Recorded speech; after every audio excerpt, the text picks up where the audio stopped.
obboleessa keessan maaliif jibbitanii Waaqa hin argine akkam jaallatanii isa jana argitan nama jibbitanii an Waaqayyoon nan jaalladha kan jettanii obboleessa keessan maaliif jibbitanii Waaqa hin argine akkam jaallatanii isa jana argitan nama jibbitanii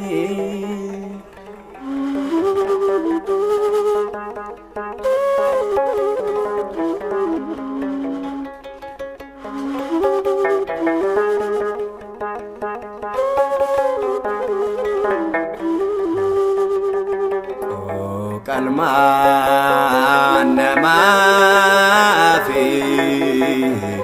kan ergamootaati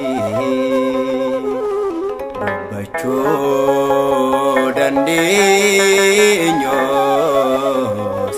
kan beelladootaati yoo jaalala hin qabne duwwaatti hafneerra galmee jireenyaarra hin jiru haqamneerra an Waaqayyoon nan jaalladha kan jettanii obboleessa keessan maaliif jibbitanii Waaqa hin argine akkam jaallatanii isa jana argitan nama jibbitanii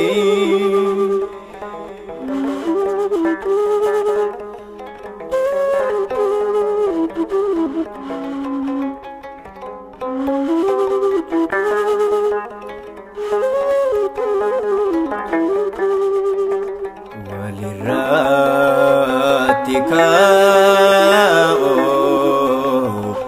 wal jibbunaa hafuu kan walitti hammaate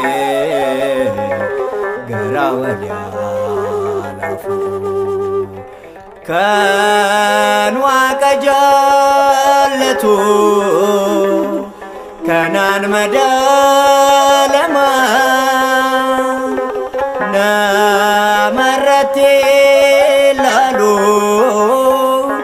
dadhabbina namaa an Waaqayyoon nan jaalladha kan jettanii obboleessa keessan maaliif jibbitanii Waaqa hin argine akkam jaallatanii isa jana argitan nama jibbitanii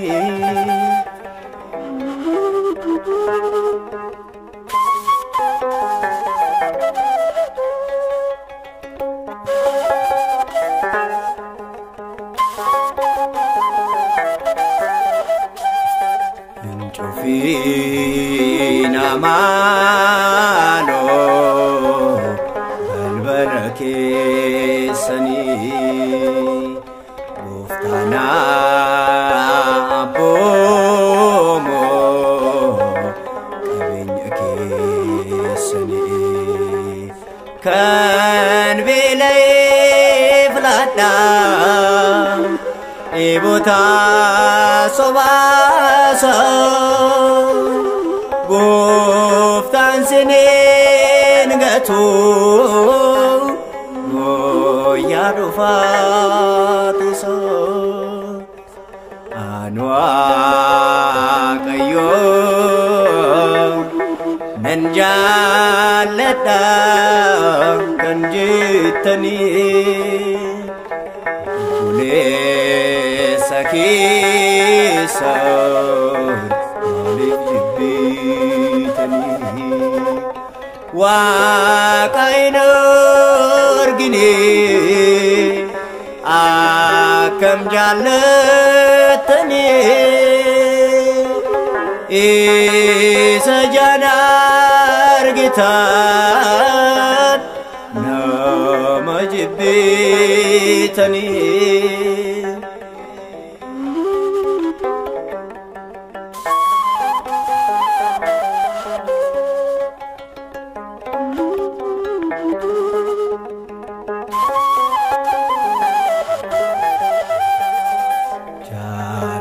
jaalalatu qorra baricha sadhumaa baraddaan eegina barichi sun kanaa kan wal loltan wajjin dafaaraaramaa Waaqayyoon jaalala hin jaallatu hamaa an Waaqayyoon nan jaalladha kan jettanii obboleessa keessa maaliif jibbitanii Waaqa hin argine akkam jaallattanii isa ijaan argitan nama jibbitanii an Waaqayyoon nan jaalladha kan jettanii obboleessa keessa maaliif jibbitanii Waaqa hin argine akkam jaallattanii isa ijaan argitan